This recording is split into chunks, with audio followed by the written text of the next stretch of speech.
You are listening to the Fancy Free podcast where my guests and I tell our most embarrassing, funny stories so that we all feel less alone in our imperfections and forge connection through vulnerability and humor.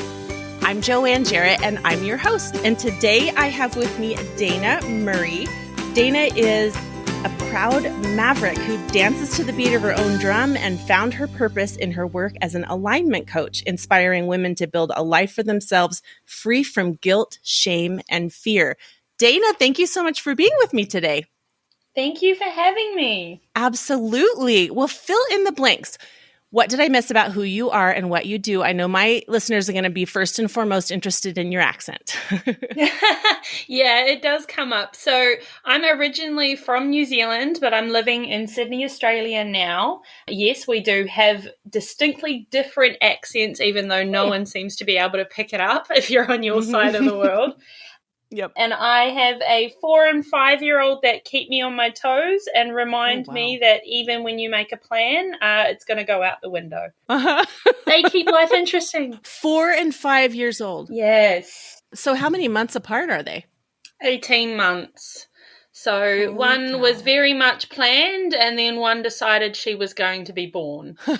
Yes, I'm very grateful for both of them. All right, well, let's get to know you a little bit better by going through your rapid fire questions. What was your very first job? So my very first job was working at Red Rooster, so a fast food place. And we had a supermarket next door. So I was deep frying a wide range of stuff, which now in hindsight, I'm horrified at the fact that I was just randomly deep frying stuff in between orders. But yes, it was a good way to introduce myself to responsibility as I deep fried, bananas and sandwiches and chocolate bars and everything else we should not have had any business putting in that fryer. This is like a brand new world to me. I've never worked in a fast food restaurant. I've had many jobs similar, but just never in a fast food restaurant. It never occurred to me, okay, you have access to a deep fryer. And if you have slow times, you can go put your hands on any crazy thing you want to deep fry and just go for it and experiment. You did that, huh? What was your favorite off the menu deep fried item? It will always be bananas. They are amazing deep fried, but yeah, there was some stuff in there that you kind of go, okay, now that did not work so well. We have to clean the whole fryer before, the manager comes back. Let's try to deep fry marshmallows. Oh no, that's not going to work. Oh no, that one was not a good idea. Don't recommend that. I was also 14, so oh my goodness, the quality of the decisions I was making on those shifts were not the best. So usually management would be like, so what did we fry today? As if we thought we were getting away with it. He's like, no, I started frying stuff before you got here. It's fine. That's so funny. Oh gosh. Okay, what was something unexpected that's changed about you in the past few years? Learning to be spontaneous. The reason why I say that is I've actually got OCD, and planning is something that I've always had to do. So I will plan everything down to the finest details, like car parks and timetables. Like I have to know everything in advance. And I've got a partner with ADHD and 2 kids under 5. So when it comes to planning, like I said, those things just go right out the freaking window. So learning to be spontaneous and kind of just go with the flow and adapt, that's something that people who haven't seen me for a while will see me kind of adapt to a situation and not have a big meltdown. And they kind of go, whoa, like, are you okay? This is just not the kind of thing we expect from you. So it's definitely been a positive change, I think, in myself to kind of get that life skill. Oh, that's awesome. Good for you. That's amazing. Okay, if you had 24 hours in your home alone with no pressing to-dos, what would you do? I want to have something big and exciting to say, but honestly, I Netflix and knit. Like, that makes me sound like such a nana, but I'm so used to just like go. Like I am always freaking moving, and it actually takes a lot for me to be able to just sit down and be like, no, you're not doing anything on any kind of list today. And I can't even watch a movie without doing something with my hands. So I'm still productive, but Netflix and knitting, that is like such a zen moment for me. So if I have the house to myself, I'm just like, we're going to put some kind of binge show on. I'm going to wipe out 5 seasons of something. Where's my knitting? Let's go. That's me. Wow, I love it. And it's actually a lot easier than you think. Like, I've been knitting since I was 8. My nana just gave me something to keep me busy one day, and I've been knitting ever since. But honestly, there is so much cool stuff that you can make. Like, I used to get bullied for it, and, you know, because it was such a dweeby thing to be doing as a kid. Aww. But now it's like all fancy and trendy, and I'm like, you guys all suck. Like, where was this when I was doing it when I was younger? Now it's fashionable. Yeah, bastards. Okay, what was your first live concert? Disturbed. Big heavy metal concert with a whole bunch of flames, and I am not a big woman. I am 5'2". I am like petite as anything. So being in a mosh pit with a whole bunch of heavy metal, dressed in black, pierced, tattooed, all head banging and throwing each other around was probably not the best place for me to be. But there was a giant of a man who kind of looked at me with pity, like, what are you even doing down here? And he kind of like made sure he stood next to me, didn't say anything, but he kind of like took me under his little metal head wing and made sure I didn't get too beaten up. But it was amazing. It was an amazing experience, and I love going to gigs. Obviously, it's not something we can do right now, but it is definitely on the list once everything starts opening back up. Yes. So did you come home with some bruised feet? Oh, they were destroyed. It was incredible, and it definitely taught me what was and was not appropriate footwear for a concert, because I made some poor decisions that night. Steel-toed boots next time. Yes. Oh, gosh. All right. Well, as you know, the point of this podcast is to share our not-so-fancy moments so our listeners know they're not alone, and so we can demonstrate how connections forge when we talk about these things. So what do you have for us today? Oh, I have some beauties. I don't believe in holding on to your shame. I do think that we all have our not-so-fancy moments. A lot of mine over the last few years have come from the fact that I have brutally honest children, which I do appreciate sometimes, but sometimes that does come back to bite me.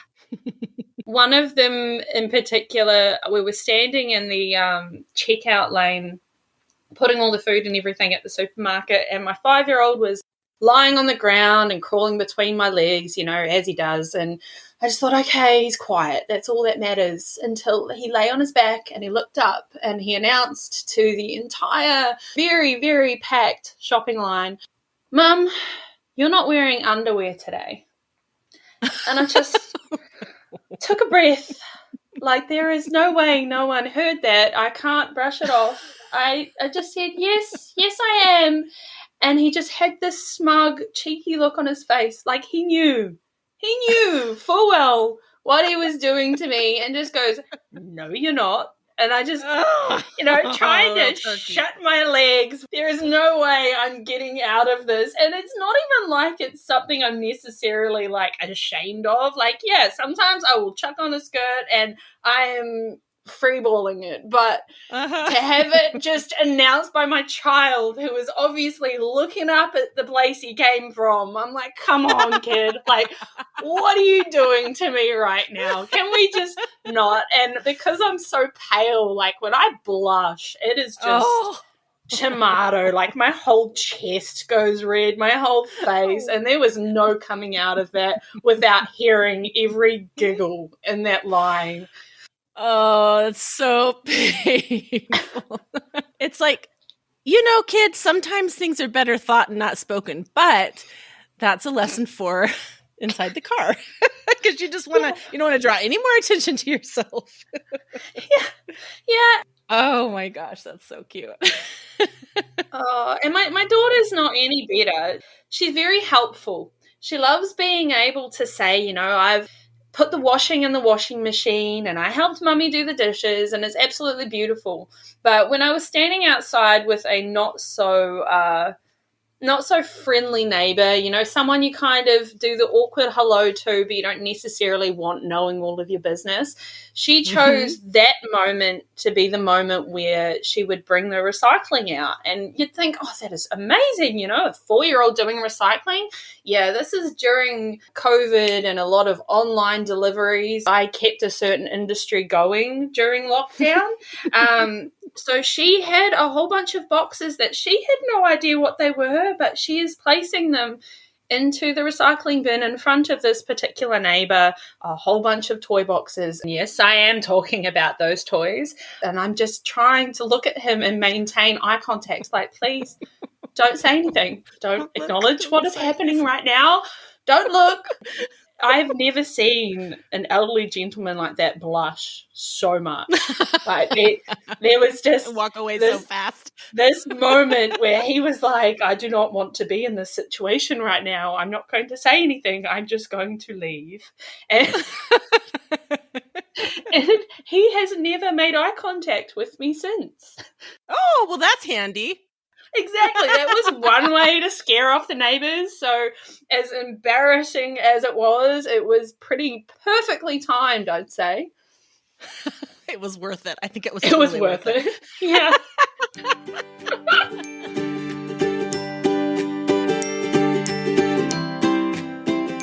Now it is time for a listener story. You guys, I'm always so excited when I get to include a listener story. Hopefully it'll be more and more often as we progress here with this podcast. But the other day I got an email from Charmaine Burton, and Charmaine says, "Hello, your podcast has helped me so much with being confident in who I am and learning how to laugh at my mistakes.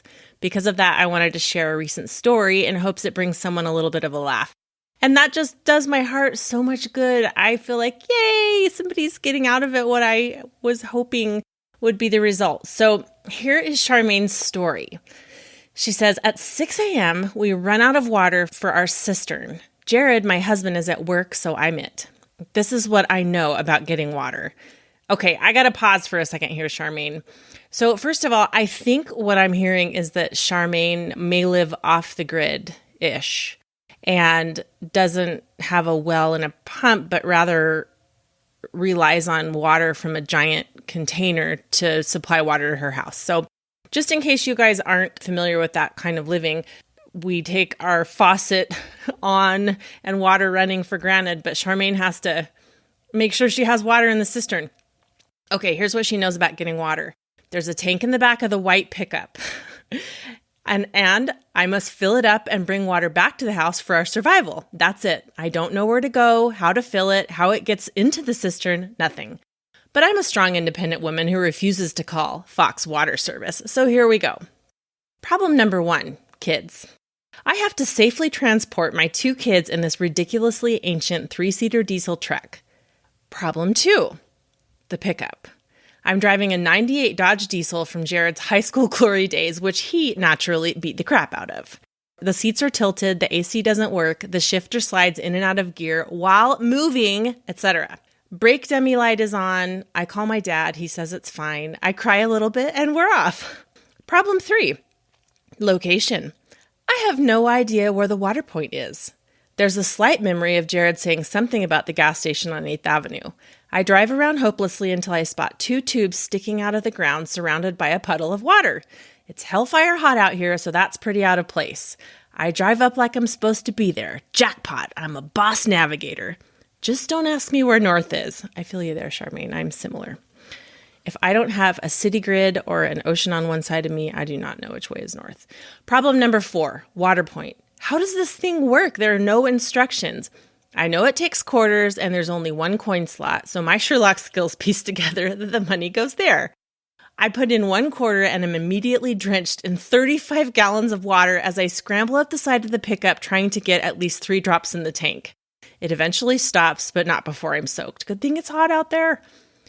My shoes are squelching with every step, and I'm throwing in the towel I wish I had. I pull away from the pump, ready to accept defeat, when another water seeker pulls up and proceeds to fill his tank. I watch in wonder as he pulls a magical contraption from the pump that connects to his tank, ensuring he is not doused in gallons of water. Eureka! I'm back in the game. I pull back up to the other side of the pump and proceed to act like I've done this a million times. Hopefully he can't hear my shoes or see my shorts dripping on the ground. Problem 5, the cistern. I pull up to the house like a triumphant knight arriving home from a quest only to realize I have no idea how to get the water from the tank into the cistern.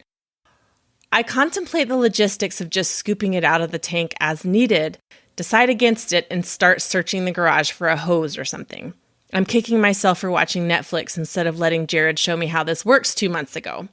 Finally, I find a giant green hose. There's at least an 83% chance this is the right one. I'll take those odds. I'm able to hook it up and turn the handle on the tank to on. I hear the sweet, sweet music of water gushing through the hose into the cistern. Fox water who? I'm the Poseidon of Beartooth Estates. I'm also very, very cheap. When the tank is empty, I attempt to hold the hose up to get every last drop into the cistern. The end pops out of the cistern and my shoes receive a tsunami-sized bath. Again, this Poseidon is sick of water. I forgot how funny this was. I read it when she first sent it. It's so good, Charmaine. I make the trip 2 more times and head to the kitchen for a well-earned glass of sweet H2O. I lift the sink handle and nothing. Aw, pickles. But Charmaine didn't say pickles. She said $, up caret, @ up caret, asterisk, $. But you get the idea. Lord forgive me for the curse words that came out of my mouth. I stomp around the house for about 30 minutes before I'm stopped in my tracks by a sudden, sobering thought. I forgot to turn the water pump onto the house. I rush out to the garage, press the button, and enter the house to hear water streaming out of the faucet. Water never tasted so good. And then Charmaine says, "Thanks so much for all you do. Charmaine Burton of Laurel, Montana." So you guys, Charmaine is a neighbor of mine. I'm going to have to meet her at some point because she lives here in my wonderful state of Montana. Charmaine, you are a rock star. You are raising babies off the grid-ish. I don't know how off the grid you are, but at least you have to go get your water. That's massive. So thank you so much for your adorable story. I love listener stories, you guys. If you want to send one in, and I actually have another one from Anna, which will be on the next episode. So if you guys want to keep this section rolling, email me at notfancy@fancyfreepodcast.com. Let me know a few things, whether or not I can use your name and location. I think it's always interesting to people to hear that if they can. And then whether or not you want me to read your story, or if you want to be interviewed, or if you want to do a voice memo for me. I just can't wait to hear him rolling in. Thank you again, Charmaine.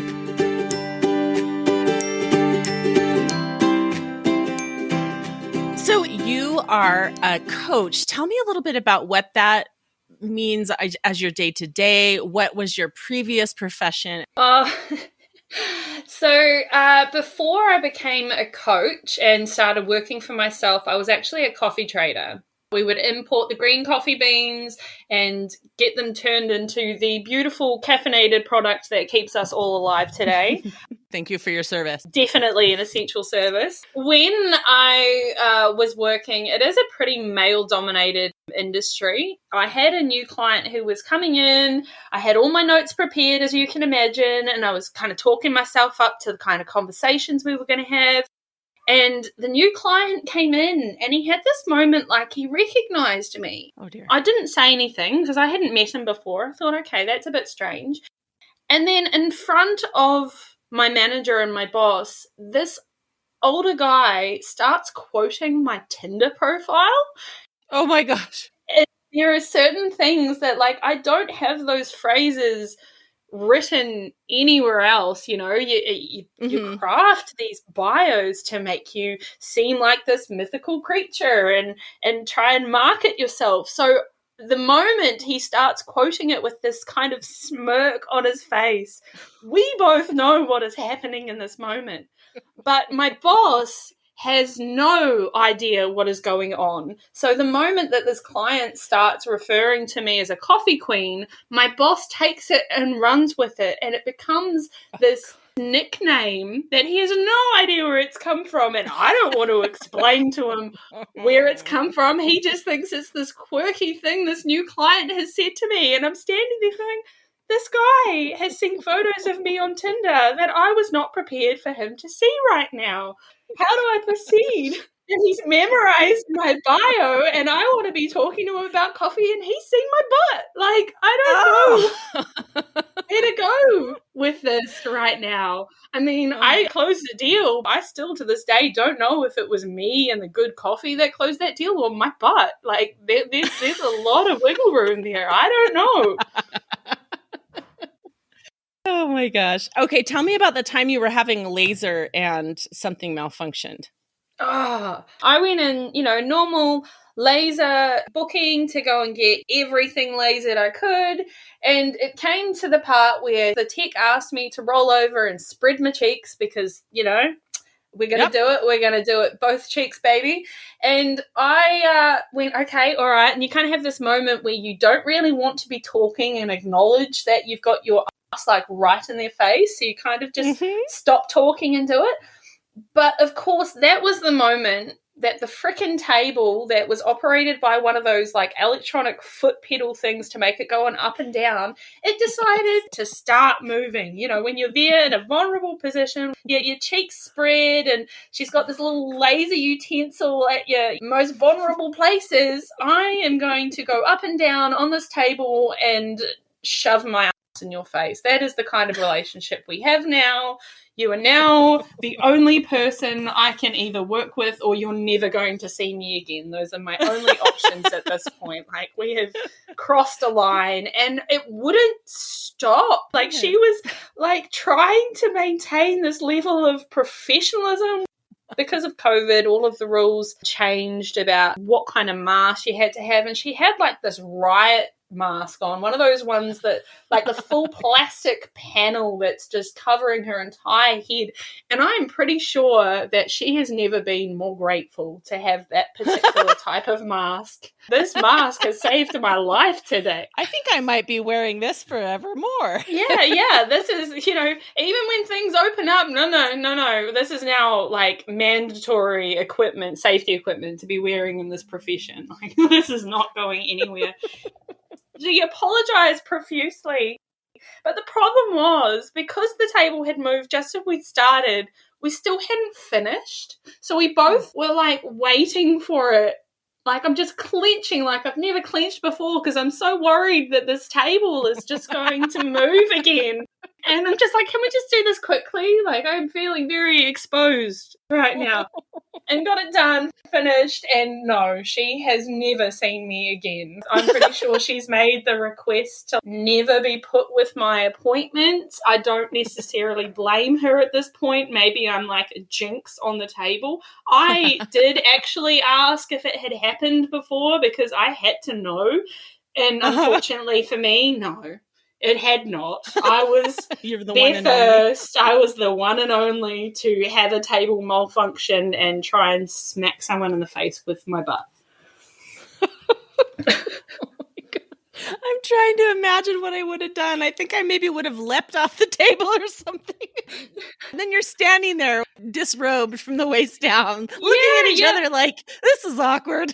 Yeah, like, what do you do? Luckily, I'm looking at the floor. Like, we don't have to maintain eye contact at this point. So we kind of just have to get through. Well, did it work? I have had unsuccessful lasering procedures, but it's been probably a decade ago. I haven't tried it again more recently, but I just didn't really feel like it worked for how expensive it was. Well, it depends on your hair type and your hair color, apparently. Mm-hmm. If you are a redhead, you stand no chance. Unfortunately for me, I carry the redhead gene, and I'm not saying that unfortunately, considering, if you've seen my hair anywhere, I dye it that color anyway. But I carry the gene, but I'm not like a natural, real redhead. So it half works for me. So that's fantastic. That's exactly what you want in laser. You want it to half work. To be all patchy and mangy afterwards. Yeah, exactly. Like, if I wanted that, I would have just tried to give myself waxing at home. Like, I couldn't maintain that image on my own.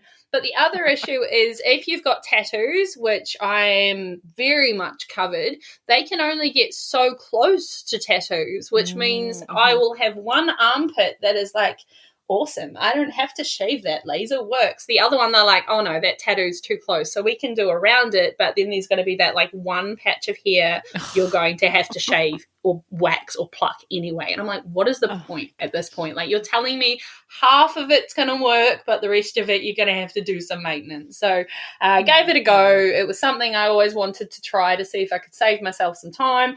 Apparently, I got a pretty embarrassing table experience out of it, and I'm going back to waxing. So take from that, oh man, what you will. That's too bad.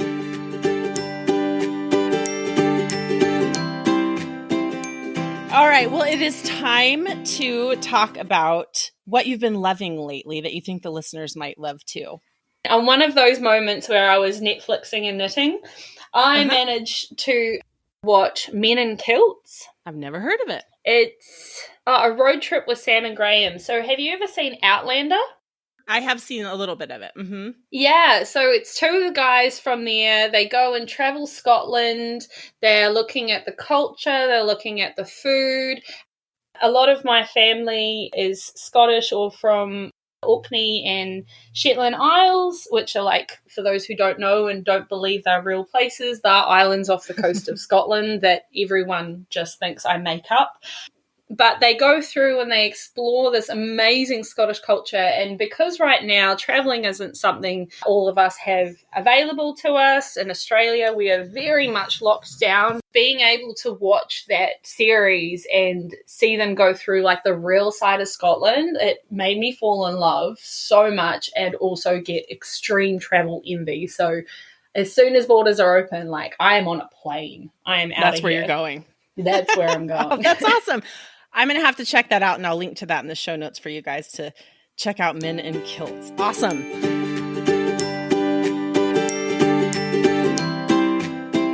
Tell the listeners what you're excited about right now. You are a co-author of a book that's coming out soon. Tell me about that. Yes, it's coming out tomorrow, but by the time the listeners hear this episode, it'll already be out. It's called If Motherhood, and it's not because of the fact that all of us decided we don't actually want to be mothers. We all love our children very, very much. But as anyone with children knows, it isn't always a walk in the park. And there is so much information out there telling you do it this way and don't do things that way and don't do this or you're going to screw your kids up. And it is really hard to be a mum and try and meet everyone else's expectations and your own expectations. So being part of a multi-author book was an amazing experience to be able to share that journey with other women. And we all basically wrote our chapter about what motherhood has been like for us, and one of the big turning experiences for when our children were between the ages of 0 and 10.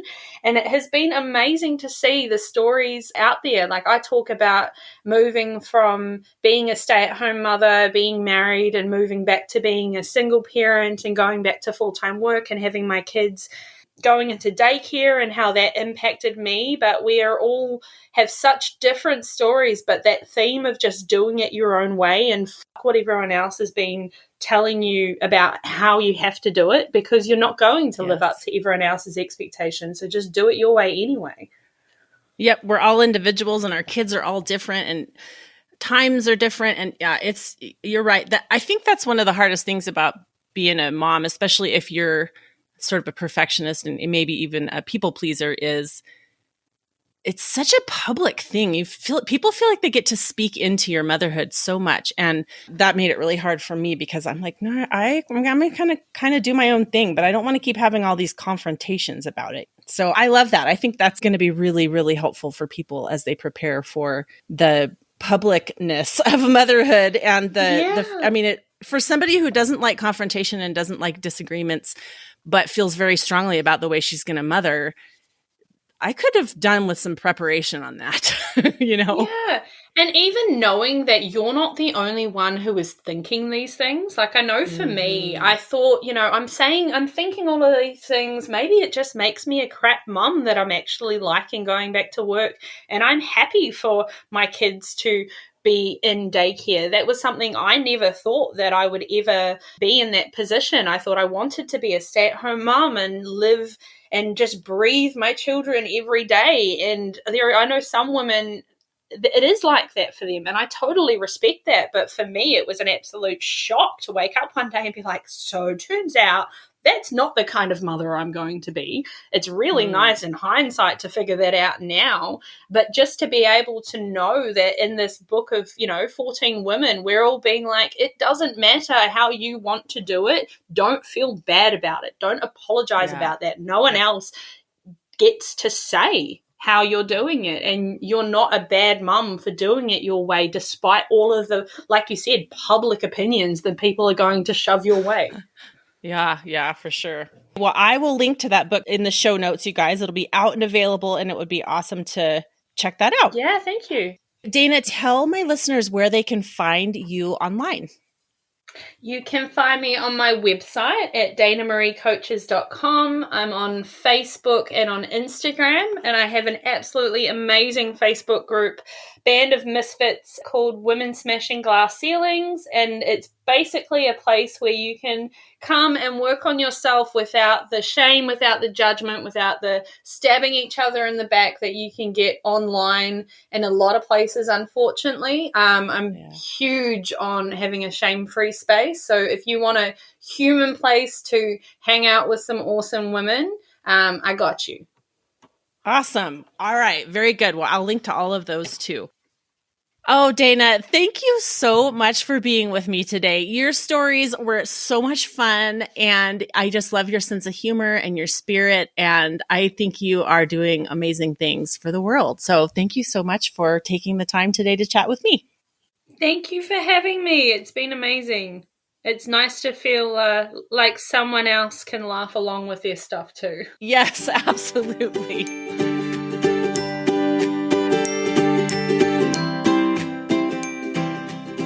Thank you so much for listening to the Fancy Free podcast this week. Wasn't Dana adorable? I just love her. Of course, I love her accent, but she just has such a fun sense of humor and super cute. Next week, we will have Vibe Portland, another person from across the globe with a fun accent. And we have another listener story next week. If you have a story to tell and you want to be included on the listener stories, email me at notfancy@fancyfreepodcast.com. Make sure that you click follow wherever you're listening to this podcast so that new episodes pop into your feed. And make sure to get your shelfies at Shelfie Shop. That's SHELFIESHOPPE.com so that you can wear the comfiest pajamas of all time that have a soft built-in shelf bra and a pocket for your phone. Use the code FANCYFREE for free shipping. Have a wonderful week, and remember, no one is as fancy as they look.